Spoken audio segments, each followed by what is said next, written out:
Friends, हम सब ने तरह तरह की ज़ॉम्बीज़ मूवीज देखी हैं, लेकिन आज हम देखने जा रहे हैं एक ऐसी मूवी जिसमें ज़ॉम्बीज़ बहुत ही स्मार्ट हैं और एकदम पक्का प्लान बनाकर इंसानों को खत्म करते हैं। तो ज़ॉम्बी फैंस मतलब ज़ॉम्बी मूवी फैंस इस वीडियो को लाइक कीजिए और ज्यादा से ज्यादा शेयर कीजिए। व्यूज बढ़ेंगे तो ही तो हम ज़ॉम्बी मूवी लेके आएंगे, और जिन्हें ज़ॉम्बी मूवी पसंद नहीं है वो इसका रीजन बताइए। बाकी दोस्तों, चैनल को सब्सक्राइब करने के साथ बेल आइकन को दबा दीजिए। यूट्यूब का नोटिफिकेशन ऑन रखिए। इंस्टाग्राम और फेसबुक पे आप हमें फॉलो कर सकते हैं। अब चलते हैं मूवी के अंदर। मूवी की शुरुआत में एक लड़की को लहूलुहान हालत में एक बेड से बांध कर रखा होता है। अचानक वो जागकर चिल्लाती है और उसके आसपास के लोगों को काटने की कोशिश करती है। तभी वो आदमी जिसने उसे बांध कर रखा था वो अपनी गन से उसे शूट कर देता है। यहाँ मूवी का टाइटल फाइनल डालकर होती है मूवी शुरू। जंगल के बीच मूवी की हीरोइन एलिस अपने मेडिकल कॉलेज फ्रेंड्स के साथ कैंपिंग करने आई होती है। ये सभी दूसरे टाउन के रहने वाले हैं, पर मैट नाम का लड़का इसी टाउन का है जो इन्हें यहाँ पर लेके आया है। वे थक जाते हैं तो जंगल में एक अच्छी जगह ढूंढकर कैंप सेट करते हैं। रात को वे कैंप फायर के आगे बैठकर ड्रिंक करते हैं। तभी जूल्स नाम की लड़की पूछती है कि तुम लोग मेडिसिन के किस एरिया में स्पेशलाइज करना चाहते हो। सभी अपने अपनी चॉइसेस बताते हैं। एलिस बताती है कि मुझे इन्फेक्शियस डिजीज में ज्यादा इंटरेस्ट है, ऐसे इन्फेक्शन से मैं लोगों को बचाना चाहती हूँ। एलिस और जूल्स एक टेंट में सोती हैं, तो बाकी के लोग अपने अपने पार्टनर्स के साथ सोते हैं। यहाँ मैट अपनी गर्लफ्रेंड ब्रेंडा को रिंग देकर प्रपोज करता है, तो वो इमोशनल होकर उसे किस कर देती है। इसी बीच मैट को पिस करने के लिए जाना पड़ता है। वो थोड़ी दूर जाकर अपना काम कर ही रहा होता है तो एक ज़ॉम्बी उसे घूर रहा होता है। मैट भी उसे देख लेता है, लेकिन इतने में वो ज़ॉम्बी तेजी से भागकर आता है और मैट पर झपट पड़ता है। यहाँ टेंट में ब्रेंडा खुशी खुशी मैट का इंतजार करती है, लेकिन यहाँ ज़ॉम्बी मैट की आंखों के सामने उसे चीरकर उसके इंटेस्टाइन को खा रहा होता है। बहुत देर होने के बाद ब्रेंडा सोचती है कि पिस करने में इतनी देर क्यों लग रही है। वो बाहर आती है तो कुछ दूर पर ज़ॉम्बी को देखती है जो कि उसे काट कर खा रहा है। वो डर के मारे कैंप की ओर भागती है, पर ज़ॉम्बी ब्रेंडा को भी पकड़ लेता है। उसकी चीख को सुनकर बाकी के लोग वहां पर आ जाते हैं। ज़ॉम्बी तो भाग गया, पर उसने ब्रेंडा को काट लिया है। एलिस और जूल्स जाकर मैट को देखती हैं तो उन्हें उसकी हालत देखकर उल्टी आ जाती है। वे घबरा जाती है कि ये सब कौन कर रहा है। अब ब्रेंडा को एलिस अपने टेंट में लेके जाती है और कोई दवा लगाती है। वहां मैट को दिखाते हैं जो मर चुका है, लेकिन अचानक वो ज़ॉम्बी बनकर उठ खड़ा होता है। सीन कट होता है और दिखाते हैं सुबह। टैलबॉट नाम का एक आदमी इनसे बात करता है। उसका घर जंगल के अंदर ही है और कहता है कि इसे मेरे घर ले जाओ, वहाँ ये आराम कर पाएगी। एलिस पूछती है कि यहाँ से शहर कितनी दूर है वैसे। वो बताता है कि 50 मील, लेकिन शॉर्टकट लोगे तो कम पड़ेगा। फिर वो पूछती है कि इसे किसने काटा होगा। वो बताता है कि इस जंगल में भालू बहुत है, उन्हीं में से किसी एक ने काट दिया होगा। अब घर पहुंचने पर टैलबॉट इन्हें शहर जाने का शॉर्ट रूट दिखाता है और कहता है कि शहर जाकर गाड़ी ले आओ। जूल्स और इस ग्रुप का दूसरा लड़का जॉन दोनों गाड़ी लेने शहर जाते हैं। यहाँ ब्रेंडा जॉन की गर्लफ्रेंड केना को बताती है, मैं और मैट शादी करना चाहते थे, अब उसके बिना मैं जीना नहीं चाहती। फिर एलिस और टैलबॉट मैट की लाश को देखने जाते हैं, पर वहाँ लाश होती ही नहीं। टैलबॉट बताता है कि भालू सिर्फ अटैक करते हैं, लाश को खींचकर कभी नहीं लेके जाते। जरूर कोई शेर या कोई जानवर लेके गया होगा। जॉन और जूल्स रास्ते में देखते हैं कि एक खरगोश को मारकर पेड़ पर लटका दिया गया है। उसे देखकर दोनों चौंक जाते हैं। यहाँ जूल्स जॉन को डांटती है कि तुम गिना को अपनी गर्लफ्रेंड कहते हो, क्या तुम्हें पता नहीं वो लेस्बियन है। यह सुनकर जॉन को गुस्सा आता है और दोनों के बीच झगड़ा भी होता है। जूल्स जॉन को धक्का दे देती है, तभी उसका पैर एक ट्रैप में फंस जाता है। पता नहीं ये ट्रैप भालू के लिए बिछा गया था या फिर ज़ॉम्बी के लिए। दर्द के मारे वो चिल्लाता है। जूल्स उसे निकालने की बहुत कोशिश करती है, पर वो नहीं खुलता। फिर जूल्स अपने फ्रेंड्स को बुलाने के लिए वापस टैलबॉट के घर आती है। तभी एलिस एक फोटो देखती है तो टैलबॉट बताता है कि वो मेरी वाइफ है, लेकिन वो मर गई। अब शाम हो जाती है। टैलबॉट कहता है कि अब तक जूल्स और जॉन शहर से गाड़ी लेकर आ रहे होंगे, तुम लोग सो जाओ। एलिस को उसकी बातें अजीब लगती है और वो गिना से कहती है कि हमें इस आदमी पर विश्वास नहीं करना चाहिए। जूल्स वापस आ रही होती है तो अंधेरा हो जाता है। अजीब आवाजें आती है तो वो लाइट उठाकर हर तरफ देखती है और एक जगह उसे अजीब सा रूप दिखता है। फिर वो लाइट बुझाकर एक पेड़ के पास छिप जाती है। वो ज़ॉम्बी जूल्स को ढूंढ रहा है और जूल्स की ओर आने लगता है। जूल्स डर के मारे गिरे हुए पेड़ के नीचे छिप जाती है, लेकिन वो ज़ॉम्बी उसी पेड़ पर बैठकर जूल्स को ढूंढता है और थोड़ी देर में निराश होकर वो चला जाता है। यहाँ एलिस की आंख खुलती है और अचानक वो उठकर देखती है कि टैलबॉट चुपचाप ब्रेंडा के कमरे में जा रहा है। वो गन उठाकर उसके पीछे जाती है। टैलबॉट ब्रेंडा को कोई इंजेक्शन लगाने जाता है। एलिस पूछती है तो वो बताता है कि ये वायरल इन्फेक्शन को क्योर कर देगा, तुम मुझ पर विश्वास करो। लेकिन एलिस उस पर गन तान कर कहती है कि मैं एक मेडिकल स्टूडेंट हूँ, मुझे बताओ कि ये क्या इंजेक्शन है, तुम इसे मेरी फ्रेंड को मत लगाओ। पर टैलबॉट नहीं मानता, पर इंजेक्शन लगाने से पहले ही एलिस उसके हाथ पर शूट कर देती है। आवाज को सुनकर गिना आकर पूछती है क्या तुमने इसे मार डाला। एलिस कहती नहीं, सिर्फ हाथ पर गोली लगी है और ये बेहोश हो गया है। एलिस ने ब्रेंडा को कोई इंजेक्शन लगाने की कोशिश की थी। तभी बाहर से कुछ आवाजें आती है तो एलिस देखने जाती है, पर गिना डरपोक है और उसे गन चलाना भी नहीं आता। फिर एलिस उसे बताती है कि गन को कैसे शूट करना होता है। वो कहती है कि अगर टेलबोट जागा तो उसके पैर पर शूट कर दो। फिर एलिस बाहर जाकर देखती है कि एक ज़ॉम्बी उसे घूर रहा है। यहाँ टेलबोट को होश आता है तो वो गिना को बताता है कि ब्रेंडा को एक खतरनाक इन्फेक्शन हुआ है। अगर उसे इंजेक्शन नहीं लगाया तो वो हम सब के लिए खतरा बन सकती है। तुम लोग उसे शूट कर दो या मुझे छोड़ दो। ये कहकर वो बचकर भागता है। ज़ॉम्बी से डर के एलिस भी घर के अंदर भाग जाती है, लेकिन टेलबोट उसे गिराकर भागता है। एलिस उसे शूट करने ही वाली होती है लेकिन छोड़ देती है क्योंकि वो डर गया था और अब वापस नहीं आएगा। अब गिना बताती है कि ब्रेंडा का इन्फेक्शन बढ़ गया है और वो खतरनाक ज़ॉम्बी बन जाएगी। एलिस कहती है तुम उस पागल आदमी की बात पर विश्वास मत करो। ब्रेंडा हमारी फ्रेंड है, हमें उसे बचाना होगा। फिर वो वहां रखे मेडिसिन को चेक करती है, लेकिन शक करने जैसी कोई मेडिसिन नहीं होती। तभी वो बेसमेंट के डोर पर कदम रखती है। अजीब आवाज को सुनकर वे कारपेट उठाती है। उस डोर को खोलकर दोनों अंदर जाती है तो वहाँ कई तरह के बेहोशी के इंजेक्शन, जहर वगैरह होते हैं। एक बेड के साथ कुछ हथकड़ियां देखकर इन्हें शक होता है कि शायद टेलबॉट एक सीरियल कातिल है जो अपने विक्टिम को यहाँ लाकर टॉर्चर करके मार डालता है। तभी कोई दरवाजे पे पीटता है। एलिस गन लेकर जाती है। जूल्स चिल्लाती है कि अरे ये मैं हूँ, प्लीज जल्दी दरवाजा खोलो। एलिस दरवाजा खोलती है तो जूल्स बताती है कि जॉन एक ट्रैप में फंस गया है, हमें उसे बचाना होगा। पर एलिस इस वक्त रिस्क नहीं लेना चाहती और सुबह जाने की बात करती है। जंगल में मैट ज़ॉम्बी बनकर घूम रहा है, वो जॉन को भी काट लेता है। सुबह एलिस और जूल्स जॉन की तलाश में निकलती है और गिना ब्रेंडा की रखवाली के लिए घर पर ही रुकती है।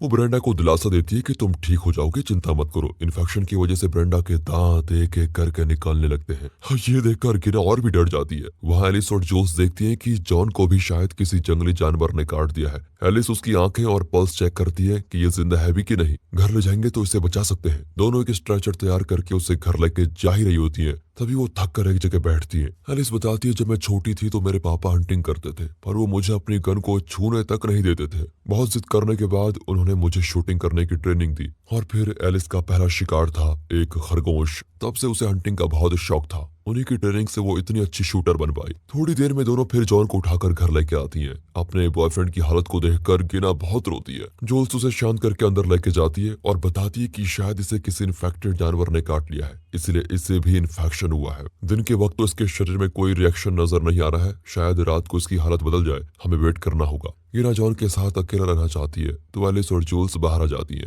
फिर जूल्स एलिस को आराम करने को कहती है और खुद गन लेकर रखवाली करने लगती है। आधी रात को जब वो भी सो जाती है तो टेलबोट चुपके से अंदर आकर जूल्स की गन उठाकर एलिस को धमकाता है। दूसरी ओर जॉन के पूरे शरीर में इन्फेक्शन फैल चुका है। एलिस टेलबोट से पूछती है तुम मुझे शूट क्यों करना चाहते हो? टेलबोट कहता है कि मैं अपनी फैमिली को बचाना चाहता हूँ। फैमिली को बचाना चाहते हो? पर तुमने तो कहा था कि तुम्हारी वाइफ मर चुकी है। वो बताता है कि वाइफ मर गई लेकिन बेटा जिंदा है। वहाँ गिना देखती है कि जॉन गायब है, उसकी जगह पर सिर्फ उसका एक दांत पड़ा हुआ है। वो मुड़कर देखती है तो जॉन ज़ॉम्बी बनकर बैठा होता है और अचानक गिना पर झपट कर उसे काटने की कोशिश करता है। आवाज को सुनकर टेलबोट मुड़ता है तो मौके का फायदा उठाकर एलिस उस पर अटैक कर देती है। इतने में जूल्स उठती है तो वो टेलबोट की पीठ पर चाकू घोंप देती है। तभी एलिस देखती है कि जॉन जो ज़ॉम्बी बन गया है वो गिना को काट कर खा रहा होता है। एलिस उसे शूट करना चाहती है तो वो खिड़की से कूदकर बच निकलता है। फिर वे गिना के घाव पर दबा लगाती है। तभी एलिस टेलबोट को गन पॉइंट पर धमकाती कि सच बताओ यहाँ हो क्या रहा है।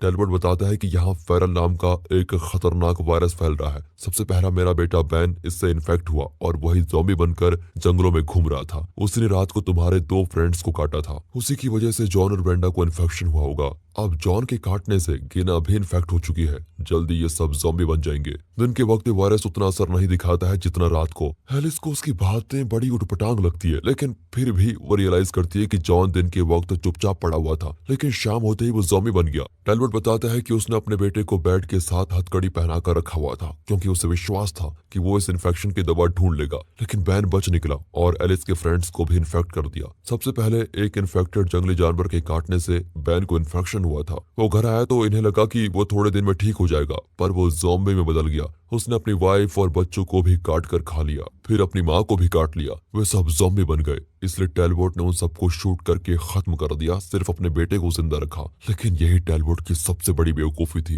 वैसे आपका क्या ख्याल है दोस्तों, क्या उसे अपने बेटे को जिंदा रखना चाहिए था या नहीं? कमेंट्स में जरूर बताइएगा। टैलबॉट कहता है कि अब तक जो लोग ज़ॉम्बी बन चुके हैं वे सब भूखे होंगे और हमें खाने के लिए यहाँ जरूर आएंगे। ये आदमी पागल है, ये सोचकर तीनों टैलबॉट को बेसमेंट में बंद करके ज़ॉम्बीज का वेट करने लगती है। इस जंगल में अब 3 ज़ॉम्बीज घूम रहे हैं। एक तो है टैलबॉट का बेटा बेन और इन लड़कियों के फ्रेंड्स मैट और जॉन। इसी बीच ब्रेंडा का इन्फेक्शन उसके शरीर में फैल जाता है और ये लोग उसे बेसमेंट में बांध कर रखना चाहती है। फिर वो टैलबॉट से मदद मांगती है पर वो इनकार कर देता है, लेकिन गन पॉइंट पर धमकाने के बाद वे ब्रेंडा को बेसमेंट बेड के साथ हथकड़ी में लगा देते हैं। लेकिन अचानक ब्रेंडा गिना के चेहरे पर अपने नाखून से चीर देती है और गिना का इन्फेक्शन और भी बढ़ जाता है। वे उसे बेहोशी का इंजेक्शन लगाकर बांध के रख देते हैं। इसे होश आएगा तो फिर से बेहोशी का इंजेक्शन दे देंगे। एलिस जूल्स को ऊपर ले जाकर गिना के लिए दवाई लाने को कहती है। जूल्स दवा लेकर जल्दी से नीचे जाती है तो ऊपर ज़ॉम्बीज के चिल्लाने की आवाज आती है। अब एलिस गन लेकर ऊपर जाती है तो टैलबॉट उसे ऊपर जाने से मना करता है पर वो मानती नहीं।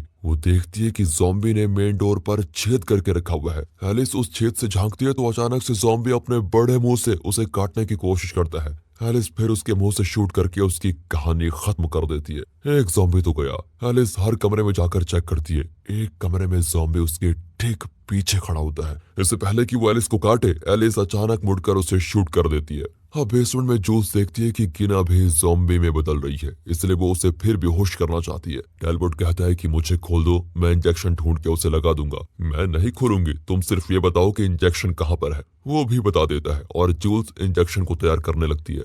इसी बीच टैलबॉट ने अपने हाथों को खोल लिया होता है और वो जूल्स से इंजेक्शन छीनकर उसे ही लगा देता है। एलिस अब तक 2 ज़ॉम्बीज को खत्म करके बेसमेंट में आती है तो टैलबॉट उसे भी गिरा देता है। वो बेहोश हो जाती है। अब टैलबॉट गन लेकर ऊपर जाता है और इन्हें बेसमेंट में बंद करके अपने कमरे के आईने के सामने जाकर खड़ा होता है। तभी उसका बेटा बैन जो ज़ॉम्बी है वो उसके पीछे दिखाई देता है। उसे शूट करने के बजाय बेटा बेटा करके इमोशनल हो जाता है वो, पर ज़ॉम्बी तो सिर्फ वो काटना जानता है, इसलिए वो टैलबॉट को खा जाता है। बेसमेंट में गिना ज़ॉम्बी बन गई है और बेहोश पड़ी जूल्स को काटने जाती है। तभी एलिस को होश आता है और वो देखती है कि गिना का ज़ॉम्बी सोच विचार कर रहा है कि जूल्स को पहले काटूं या बाद में। इतने में एलिस बेसबॉल बैट उठाकर उसकी ओर आकर कहती है, हे गिना इधर आओ। वैसे दोस्तों, इस मूवी में आपने नोटिस किया होगा कि ज़ॉम्बी जिंदा लाशों की तरह नहीं चलते बल्कि बहुत ही फास्ट मूवमेंट करते हैं। गिना ज़ॉम्बी भी बढ़िया फाइट करती है लेकिन एलिस की ताकत के आगे वो कुछ नहीं कर पाती। एलिस उसे जोर जोर से पीटने लगती है कि उसका भेजा बाहर आ जाता है। इतने में जूल्स को होश आता है तो एलिस बताती है सभी ज़ॉम्बी बन गए हैं, इंसान तो सिर्फ मैं और तुम ही बची है। फिलहाल हम दोनों यहाँ सेफ हैं, लेकिन ऊपर एक ज़ॉम्बी है। ऊपर बैन का ज़ॉम्बी फर्श पर सूंघकर इनका पता लगाने की कोशिश करता है। जब वो बाहर जाने वाला होता है तभी यहाँ ब्रेंडा ज़ॉम्बी होश में आकर चिल्लाने लगती है। उसकी आवाज को सुनकर बैन का ज़ॉम्बी बेसमेंट में आने की कोशिश करता है। एलिस जूल्स से कहती है कि अगर वो ज़ॉम्बी अंदर आ गया तो उसे मैं संभाल लूंगी, तुम ऊपर जाकर किसी भी दिशा में तेज भाग जाना बस, और इस जगह से दूर चले जाना। जूल्स डरती है लेकिन एलिस उसे हिम्मत देती है कि तुम कर पाओगी, तुम कर सकती हो। और तभी बैन का ज़ॉम्बी ऊपर का फर्श तोड़कर बेसमेंट में कूद जाता है। एलिस उसे बेड से पीटती है लेकिन वो उठ जाता है। एलिस उसे फिर मारकर गिरा देती है। वो चिल्लाती है कि जूल्स तुम जल्दी से भाग जाओ। जूल्स ऊपर आकर जंगल के अंदर भागती है। बैन ज़ॉम्बी बहुत फास्ट होता है तो एलिस उसे मैनेज नहीं कर पाती। वो बैट फेंक ऊपर चढ़ने की कोशिश करती है तो ज़ॉम्बी भी ऊपर आ जाता है। तभी एलिस को टैलबॉट की गन दिखती है। उसे उठाकर वो बैन ज़ॉम्बी को कर देती है शूट। तब जाकर वो चैन की सांस लेती है तो उसे टैलबॉट की आवाज आती है जो अब ज़ॉम्बी बनकर जूल्स को चेज कर रहा है। वो जूल्स का पेट फाड़कर उसे गिरा देता है और उसके नाखून जूल्स के पेट पर लग गए होते हैं। यहाँ सिर्फ ज़ॉम्बी के काटने से ही नहीं बल्कि उनके नाखूनों से भी ये इन्फेक्शन हो जाता है। जूल्स अपना पेट पकड़कर भागती है और ज़ॉम्बी उसे फिर भी पकड़ने जाता है, पर ऐन वक्त पर एलिस ज़ॉम्बी को शूट कर देती है। जूल्स के पेट पर ज़ॉम्बी के नाखूनों से बहुत बड़ा घाव बन चुका होता है। जूल्स कहती है मैं ज़ॉम्बी नहीं बनना चाहती, प्लीज तुम मुझे शूट कर दो। एलिस कहती है मैं तुम्हें मरने नहीं दूंगी। जूल्स पूछती है तो क्या तुम मुझे भी ब्रेंडा की तरह बेसमेंट में बांध कर रखने वाली हो? उससे अच्छा तो यही होगा तुम मुझे यही खत्म कर दो प्लीज। पर एलिस उसे शूट नहीं कर पाती। सुबह होती है तो एलिस कहती है अगर तुम मरना चाहती हो तो ये गन रख लो और खुद को शूट कर लो। ये कहकर वो जूल्स को गन देकर चली जाती है। जूल्स अपने माथे पे गन पॉइंट करके शूट कर देती है और इस तरह सभी की जान बचती है। उसकी आवाज को सुनकर एलिस बहुत रोती है। उसने अपने फ्रेंड्स को बचाने की बहुत कोशिश की थी पर वो सफल नहीं हुई। इस बात से वो बहुत दुखी होती है और अकेले ही इस जंगल से शहर की ओर निकलती है। पर तभी बेसमेंट से ब्रेंडा ज़ॉम्बी चिल्लाती है, यानी कि अंत नहीं शुरुआत है ये बताकर इस मूवी का होता है दी एंड। तो दोस्तों कैसी लगी आपको ये मूवी? अगर ये वीडियो अच्छी लगी हो, स्टोरी अच्छी लगी हो, एक्सप्लेनेशन अच्छा लगा हो तो इसे ज्यादा से ज्यादा शेयर कीजिए, वीडियो को लाइक कीजिए। मिलते हैं अगली वीडियो में, तब तक के लिए गुड बाय, ख्याल रखिए अपना and finally thanks for watching.